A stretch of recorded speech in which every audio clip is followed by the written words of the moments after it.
श्रद्धा murder case में आज सबसे बड़ा खुलासा है और आपको बता दें सबसे बड़ा खुलासा यह हुआ है कि आज एक चिट्ठी आई है, उसके बारे में बताएंगे। लेकिन आज आफताब का पॉलीग्राफी टेस्ट भी होने वाला है। लेकिन उससे पहले इस केस से जुड़ा जो सबसे बड़ा खुलासा इंडिया टीवी पर होने जा रहा है वो है 2 साल पहले लिखा हुआ श्रद्धा का वो लेटर, जिसने कई सारे सवाल खड़े कर दिए हैं कि क्या श्रद्धा को पहले से यह डर था, यह शक था कि उसका मर्डर हो सकता है। क्योंकि लेटर में तो यही लिखा गया है। लेटर में श्रद्धा ने यहां तक लिखा था कि उसको मारने के लिए आफताब क्या कर सकता है, आफताब उसे गला दबाकर मार देगा, यह लिखा था। उसके टुकड़े टुकड़े करके फेंक देगा, यह भी लिखा था। श्रद्धा ने यह लेटर आज से ठीक 2 साल पहले यानी कि 23 नवंबर 2020 को वसई पुलिस को लिखा था। उस दौरान आफताब ने श्रद्धा से मारपीट की थी। इस लेटर में श्रद्धा ने आफताब के करतूत की एक एक जानकारी दी थी। लेटर में श्रद्धा ने जो बातें लिखी थी वो आज हकीकत में बदल गई है। वो डरावना जो एक खौफ था, वो जो डर था, वो आखिरकार हकीकत में बदल गया और श्रद्धा इस दुनिया से चली गई। बहुत ही निर्मम तरीके से श्रद्धा की हत्या की गई थी। लेकिन यही बातें श्रद्धा ने 2 साल पहले अपनी चिट्ठी में, अपने लेटर में जो पुलिस को लिखी गई थी, उसने लिखा था। उसमें साफ साफ लिखा हुआ है, आप पढ़ सकते हैं, जिसमें लिखा है कि उसको गला दबाकर मारा जा सकता है और उसके टुकड़े टुकड़े करके फेंक दिया जा सकता है। 2 साल पहले वसई पुलिस को लिखे गए इस चिट्ठी के अंदर जो कॉपी है वो कॉपी हमारे पास है और क्या क्या चीजें लिखी हैं इस बारे में भी आपको बताएंगे। लेकिन बड़ी बातें क्या, एक बार आपको बता देते हैं। ये हम आपको बता रहे हैं लेटर में मुख्य बातें क्या लिखी गई हैं। बदसलूकी करता है, मारता है, मेरी जान लेने की कोशिश की है, गला दबाने की कोशिश की है, मुझे डराया, ब्लैकमेल किया, मुझे मार देगा, टुकड़ों में काट देगा, मारकर कहीं दूर फेंक देगा, 6 महीने से मुझे मारता पीटता है। उसके मां बाप सब जानते हैं, मैं उसके साथ नहीं रहना चाहती हूं। तो ये चिट्ठी के कुछ अहम बातें हैं जो इस वक्त हम आपको बता रहे हैं। और भी बहुत सारे खुलासे होंगे इस चिट्ठी के जरिए। लेकिन सबसे बड़ा डर जो श्रद्धा ने इस लेटर के जरिए जताया था, जाहिर किया था, वो था उसकी हत्या हो सकती है और निर्मम हत्या हो सकती है और उसके टुकड़ों को फेंक दिया जा सकता है। और आखिरकार श्रद्धा के साथ यही हुआ। 2 साल पहले श्रद्धा को जिस बात का डर था वो उसके साथ हो गया। श्रद्धा ने अपने लेटर में और क्या क्या लिखा है ये भी सुनिए। मैं श्रद्धा विकास वॉलकर, उम्र 25 साल, आफताब पूनावाला, उम्र 26 साल के खिलाफ शिकायत देती हूँ कि वो मेरे साथ बदसलूकी करता है, मुझे मारता है। आज उसने मेरा गला दबाकर मेरी जान लेने की कोशिश की। उसने मुझे डराया और ब्लैकमेल किया कि वो मुझे मार देगा और मेरे टुकड़े टुकड़े काटकर कहीं दूर फेंक देगा। वो पिछले 6 महीने से मुझे मारता पीटता है, लेकिन मेरे पास पुलिस में जाने की हिम्मत नहीं थी क्योंकि उसने मुझे धमकी दी है कि वो मुझे जान से मार देगा। उसके माँ बाप ये जानते हैं कि वो मुझे मारता है और मेरी जान लेने की कोशिश की। वो ये भी जानते हैं कि हम साथ रहते हैं और वो लोग वीकेंड में आते भी हैं। मैं अब तक उनके साथ रह रही थी क्योंकि हम उसके परिवार की मर्जी से शादी करने वाले थे, लेकिन अब मैं उसके साथ नहीं रह सकती। ऐसे में मेरे साथ होने वाले किसी भी शारीरिक नुकसान के लिए वही जिम्मेदार होगा क्योंकि वो मुझे ब्लैकमेल कर रहा है कि अगर वो मुझे कहीं भी देखेगा तो जान से मार देगा। धन्यवाद। श्रद्धा वॉलकर। इस वक्त हमारे साथ राजीव सिंह मुंबई से जुड़ गए हैं और राजीव से हम बात करते हैं। राजीव, ये जो चिट्ठी आई और साथ में कुमार सोनू भी है और मेरे सहयोगी ज्योत्सना पार्टी में हमारे साथ जुड़ी हुई है क्योंकि उनके पास वो खत है जिसके जरिए हम समझेंगे कि आखिरकार क्या क्या चीजें श्रद्धा ने इसमें लिखी थी। लेकिन राजीव, सबसे बड़ी बात है कि जब श्रद्धा को डर था उसके बावजूद वो उसके साथ रही। पुलिस क्या कह रही है, पुलिस ने उस वक्त क्या किया था? देखिए, सबसे पहले ये खत इंडिया टीवी पर सुबह 9:52 पर दिखाया गया। उसके बाद में नाला सुपारा में तुलिंज पुलिस स्टेशन के जो अधिकारी हैं वो इस मामले पर कैमरे के सामने कुछ कहने को तैयार नहीं, क्योंकि इसी पुलिस थाने की जो बीट चौकी है जो कि एवरसाइन इलाके में मौजूद है, उसी एवरसाइन बीट चौकी को मेंशन करके ये खत तुलिंज पुलिस स्टेशन में दिया गया था और 23 नवंबर को ही दिया गया था। ठीक आज के दिन 2 साल पूरे हो गए। सबसे बड़ा सवाल यही उठता है कि क्या श्रद्धा को बचाया जा सकता था। श्रद्धा अपने खत में इस बात का जिक्र करती है कि आफताब उसके टुकड़े टुकड़े कर देगा, उसके टुकड़े करके कहीं फेंक देगा। आफताब के माता पिता को इस बात की पूरी जानकारी है। वो अब उनके माता पिता के आशीर्वाद से शादी करना चाहती थी, लेकिन नतीजा क्या रहा? आफताब के माता पिता आज अनट्रेसेबल है। कहीं भी कैमरे के सामने नहीं आ रहे हैं, किसी के संपर्क में नहीं है, तो क्या आफताब के माता पिता को भी जब इस बात की जानकारी थी, बतौर उस खत के मुताबिक कि आफताब श्रद्धा के साथ किस तरह से बदसलूकी करता है, तो क्या ये उनकी जिम्मेदारी नहीं थी कि एक लड़की जो उनके बेटे के साथ लिविंग रिलेशनशिप में रहती है, आखिर आफताब के माता पिता ने इतनी निर्ममता उस लड़की के साथ आखिर होने कैसे दी? और ये लगभग 2.5 से 3 साल तक चलता रहा और आखिरकार में आफताब ने उस चिट्ठी में जो बातें लिखी गई है, उस बातों को सच कर दी। और यही तो राजीव सबसे डराने वाली बात, सबसे दर्द देने वाली बात तो यही है कि श्रद्धा ने ये जाहिर कर दिया था 2 साल पहले कि उसकी इस तरह से हत्या हो सकती है, लेकिन उसके बावजूद भी कोई रोक नहीं पाया, कोई समझा नहीं पाया। और क्या मजबूरी थी श्रद्धा की जो वो आफताब के साथ रही, इस पर भी हम बात करेंगे आपसे। लेकिन आपको बता दूं कि साथ ही हमारे सीनियर एडिटर अभय पराशर भी हमारे साथ जुड़ गए, उनसे भी हम बात करेंगे। लेकिन सबसे पहले ज्योत्सना के पास चलता हूं, मेरी सहयोगी ज्योत्सना। वो खत जो चीख चीख के ये कहता है कि ये डर था श्रद्धा को, लेकिन क्या मजबूरी थी कि उसको ये डर सच होते हुए देखना पड़ा? अमित, सिर्फ डर नहीं था, श्रद्धा को ये मालूम था कि आफताब उसका कत्ल करेगा और कैसे कत्ल करेगा। मैं सीधे लेटर आपको दिखाती हूँ। ये वो लेटर है जो श्रद्धा की तरफ से आज ही के दिन 2 साल पहले 23/11/2020 को लिखा गया था। और ये खत श्रद्धा ने वसई ईस्ट पुलिस स्टेशन में पुलिस जो भी इन्वेस्टिगेटिंग ऑफिसर थे उनको लिखा था, जो भी वहां पर ऑफिसर थे। श्रद्धा ने इस खत में अपना नाम लिखा और उसने बताया कि वो किसके खिलाफ ये कंप्लेंट लिखना चाह रही है, यानी कि आफताब अमीन पूनावाला, जिसकी उम्र 26 साल है और वो उस वक्त मुंबई में ही ARC भवन के पास रहते थे। श्रद्धा ने ये लिखा है कि he has been abusing me and beating me up. वो मुझे अब्यूज कर रहा था, मुझे मार रहा था। और आज उसने मुझे, जब श्रद्धा ने ये लेटर लिखा उसमें ये भी मेंशन किया कि आज उसने मुझे जान से मारने की कोशिश भी की और मुझे सफोकेट करने की कोशिश की, यानी कि उसका गला दबाने की कोशिश की और मुझे बहुत मारा। और वो मुझे डराता है, ब्लैकमेल करता है कि वो एक दिन मुझे मार देगा and cut me up in pieces, यानी कि मुझे मार के मेरे शरीर के टुकड़े कर देगा और फिर उन्हें फेंक देगा and throw them away. It's been 6 months that he has been hitting me, but I did not have the guts to go to the police station. ये 6 महीने से ये सब चल रहा है। आफताब श्रद्धा को मार रहा था, ऐसा श्रद्धा ने अपने खत में लिखा। और श्रद्धा ने ये भी लिखा है कि मेरे अंदर हिम्मत नहीं थी कि मैं पुलिस स्टेशन आऊं और आफताब जो मेरे साथ कर रहा है उसकी कंप्लेंट करूं। हालांकि उसके आगे श्रद्धा लिखती हैं, his parents are aware that he beats me and that he tried to kill me.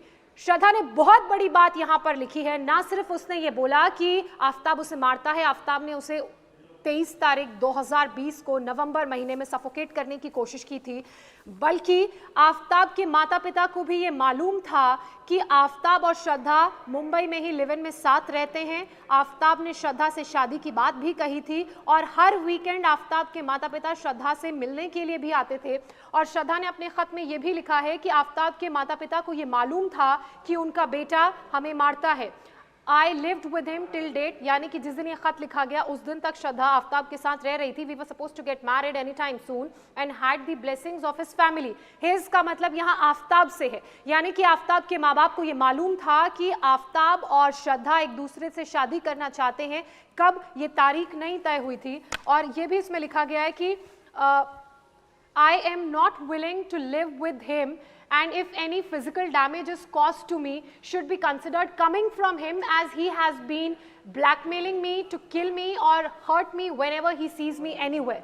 Shraddha ने बहुत साफ और बहुत स्पष्ट शब्दों में ये लिखा है कि अगर मेरे साथ कोई भी फिजिकल डैमेज होता है तो ये समझिएगा कि वो सीधे सीधे आफताब की तरफ से किया गया है, क्योंकि वो मुझे ब्लैकमेल कर रहा है और उसने मुझे कहीं भी देखकर जान से मारने की धमकी दी है। ये पुलिस की स्टैंड है। ये जो खत है ये अपने आप में गवाही है श्रद्धा की और कन्फेशन है कि वो किस दर्द से गुजरी है और आखिरकार जो उसने डर जाहिर किया था वो उसके साथ हुआ। ऐसे में साफ हो जाता है कि आखिरकार आफताब किस मानसिकता का व्यक्ति है, किस मानसिकता का वो शख्स है। और आपको बता दें कि इस वक्त एक और बड़ी खबर है, वो भी आपको बता देते हैं। श्रद्धा मर्डर केस की मिस्ट्री जल्द सुलझ सकती है। आज आफताब मर्डर केस से जुड़ा बड़ा खुलासा हो सकता है। दिल्ली पुलिस आज आफताब का पॉलीग्राफी टेस्ट कराएगी। आफताब का पॉलीग्राफी टेस्ट रोहिणी के फॉरेंसिक लैब में होगा और रात को रोहिणी के फॉरेंसिक लैब में ही आफताब का प्री पॉलीग्राफी टेस्ट हो चुका है। इस दौरान उसका ब्लड प्रेशर चेक किया गया था, उसका ब्लड सैंपल भी लिया गया था। पॉलीग्राफी टेस्ट के लिए दिल्ली पुलिस ने सवालों की लिस्ट तैयार कर ली है। फॉरेंसिक एक्सपर्ट्स की मौजूदगी में जांच अधिकारी आफताब से सवाल जवाब करेंगे। पॉलीग्राफी टेस्ट के दौरान आफताब के blood pressure, heart rate, pulse rate और हाथ पैर के मूवमेंट को चेक किया जाएगा। सवाल पूछने पर अगर इसमें से कोई बदलाव नजर आता है इन सभी चीजों में, पैरामीटर्स पर, तो पता चलेगा कि वो सच बोल रहा है या फिर वो झूठ बोल रहा है। पॉलीग्राफी टेस्ट के बाद आफताब का साइकोलॉजिकल टेस्ट होगा और फिर दिल्ली पुलिस को 4 दिन के अंदर उसका नार्को टेस्ट भी करवाना होगा। और नार्को टेस्ट के लिए पुलिस के पास सिर्फ 4 दिन ही बचे हुए, क्योंकि 4 दिन की रिमांड मिली है जो बढ़ाई गई है। तो इसके बाद आफताब को जेल में ट्रांसफर करना होगा, यानी कि फिर वो न्यायिक हिरासत में चला जाएगा, जेल चला जाएगा। और इस पर बात करने के लिए हमारे साथ कुमार सोनू और अभय पराशर भी जुड़े हुए हैं। कुमार सोनू, आज का दिन बहुत अहम है क्योंकि पॉलीग्राफी टेस्ट से ही काफी कुछ चीजें सामने आ जाएगी। तो फिलहाल कितने बजे शुरू होगा या शुरू हो चुका है और क्या खबर आ रही है इसको लेकर? देखिए, अब से कुछ समय बाद दिल्ली पुलिस यहां पर लेकर पहुंचेगी आफताब को और आज पॉलीग्राफ के सेशन का पॉलीग्राफ टेस्ट का दूसरा सेशन यहां पर शुरू किया जाएगा। कल जो है प्री टेस्ट कुछ किए गए थे जिसमें बीपी, शुगर और हार्ट बीट और पल्स रेट जो है चेक किया जाता है। उसके बाद कुछ देर उसकी काउंसलिंग की गई ताकि वो घबराए ना, क्योंकि जो सब्जेक्ट होता है ऐसे में इस सेंसिटिव टेस्ट के होने से पहले कई बार घबरा जाता है, उसकी तबियत बिगड़ने की चांसेस रहते हैं। तो पहले उसकी काउंसलिंग की गई, उसके बाद 15 से 20 सवालों का दौर उसके सामने चला और जिनके जवाब उसने दिए। फिलहाल अब रात को 10:30 बजे के करीब दिल्ली पुलिस की टीम यहां से एफएसएल से आफताब को लेकर निकल गई थी, लेकिन अब माना जा रहा है कि आज एक बार फिर आफताब को यहां लाया जा सकता है और आज जो अगर लाया जाता है तो आज आखिरी दिन होगा पॉलीग्राफ टेस्ट का। इसके बाद यानी नेक्स्ट डे यानी कल गुरुवार को जो है दिल्ली के अंबेडकर अस्पताल में साइकोलॉजिकल टेस्ट होगा एक उसका।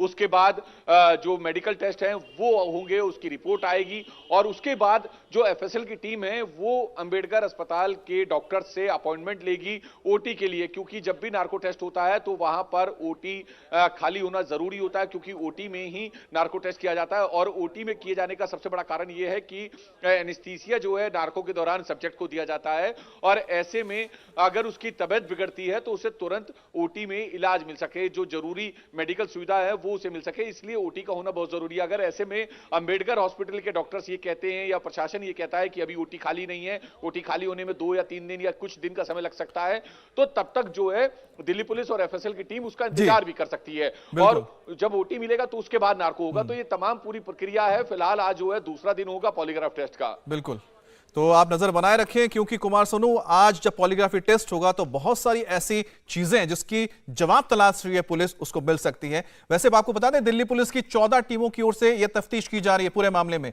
दिल्ली में सबूतों की तलाश की जा रही है, तो वहीं मुंबई से सटे वसई में लगातार बयान दर्ज किए जा रहे हैं। कल देर शाम दिल्ली पुलिस ने आफताब के 3 दोस्तों का भी बयान लिया है और अभी तक श्रद्धा के कटे सिर और बॉडी पार्ट्स की तलाश जारी है। तफ्तीश में अब तक 18 हड्डियां बरामद की गई हैं जिन्हें जांच के लिए लैब भेजा गया है।